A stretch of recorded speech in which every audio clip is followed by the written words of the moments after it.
Beyond the Gate spoilers for Wednesday, December 10th, hint that Hayley Hamilton, Mokita Goings, will be utterly horrified, while Nicole Dupree, Daphnee Duplaix, faces an unexpected temptation.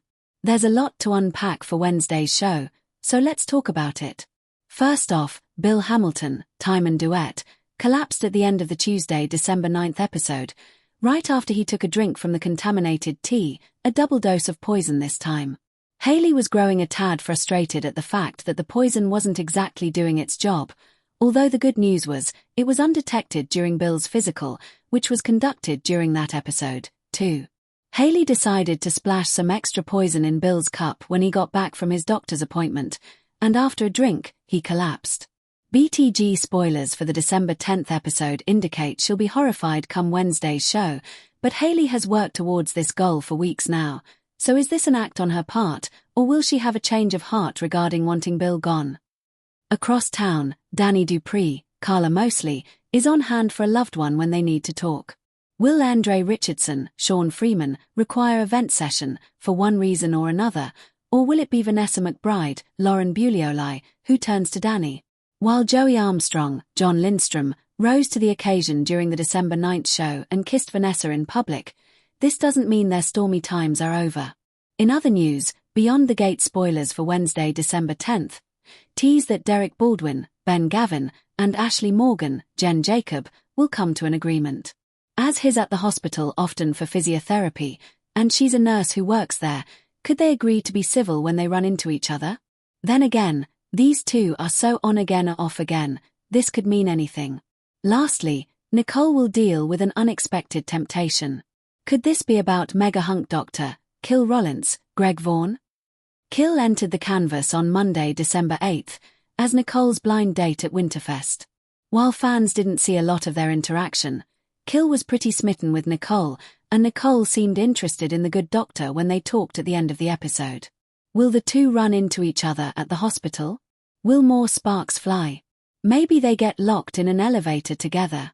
Beyond the Gate spoilers suggest Nicole and Kill could make quite the super couple. Plus, Danny and Anita Dupree, Tamara Tunie, seem to like him. However, one person who may disapprove and become an obstacle in their romance is Ted Richardson, Keith D. Robinson. The air in Port Hamilton is thick with more than just coastal fog, it's charged with the electricity of secrets threatening to explode. This Wednesday's episode, Hayley's Horror, Nicole's Unexpected Temptation, delivers a devastating 1-2 punch, appending two core characters in ways that will irrevocably alter the landscape of Beyond the Gates. Hayley's Horror, a trust shattered. Hayley's world, carefully rebuilt after the turmoil of the past year, crumbles in an instant. Her horror does not stem from a supernatural threat or a shadowy figure from the town's cursed history. It comes from the person she holds closest, her husband, Dr. Marcus Thorne. The episode's cold open is a masterpiece of quiet dread. Hayley, believing Marcus is working late at the clinic, decides to surprise him with dinner. What she finds, however, is a scene of intimate betrayal that stops her heart. Through the slightly ajar office door, she witnesses Marcus not bent over medical charts, but in a passionate, desperate embrace with Sienna Reed, the enigmatic new medical researcher who has been helping him with his recent clinical trials. The direction is brutal in its silence. There is no dramatic music swell, only the muffled sounds of the encounter and the sharp, choked gasp Hayley fails to suppress. Marcus pulls away, his face a mask of sheer panic meeting Hayley's utter devastation. Sienna, meanwhile, looks not guilty, but strangely resolute, as if this exposure was a calculated step in a larger game. Hayley doesn't scream or throw things. The horror is in the slow-motion shattering of her faith. She simply turns and walks away, her footsteps echoing in the sterile hallway, leaving Marcus to scramble after her, his pleas falling on deaf ears. The subsequent scenes are harrowing. Hayley's grief is paralyzing. She retreats to their home, not to pack bags in a rage, but to sit numb in the dark of the living room she helped design, every happy memory now tainted. Flashbacks intersperse, their wedding on the cliffs, his support during her sister's disappearance, each one a cruel joke. Marcus's explanations, that it was a moment of weakness, that Sienna understands the pressure of his work, ring hollow. The true depth of Hayley's horror lies in the realization that the man she trusted to be her anchor, the town's pillar of integrity, is just as fallible and corrupted as the darkest forces they fought. This betrayal cuts deeper than any ghost or curse could, because it is real, human, and utterly personal. Nicole's unexpected temptation, a door best left unlocked. While Hayley's life fractures, Nicole finds herself standing before a dangerous, glittering door she thought was permanently sealed. Her storyline takes a sharp, seductive turn away from her usual role as the pragmatic voice of reason. Nicole's arc has been one of resilience, rebuilding the family cafe and her life after numerous losses. This week, a figure from her distant past re-emerges. Julian Moreau, a charismatic and wealthy art collector she knew in Paris, years before she settled in Port Hamilton.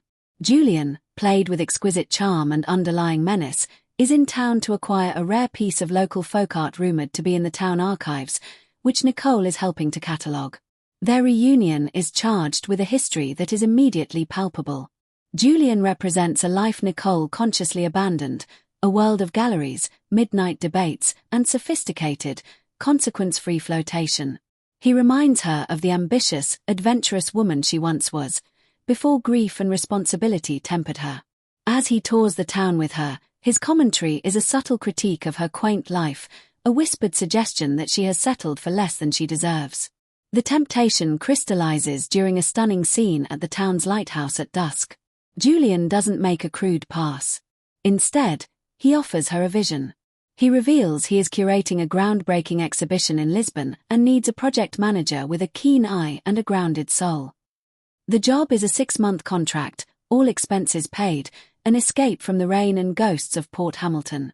He presents it not just as a job, but as a lifeline back to her authentic self. The conflict on Nicole's face is the episode's highlight. We see the powerful allure of reinvention, of being valued for her mind and taste rather than her ability to hold a fracturing community together.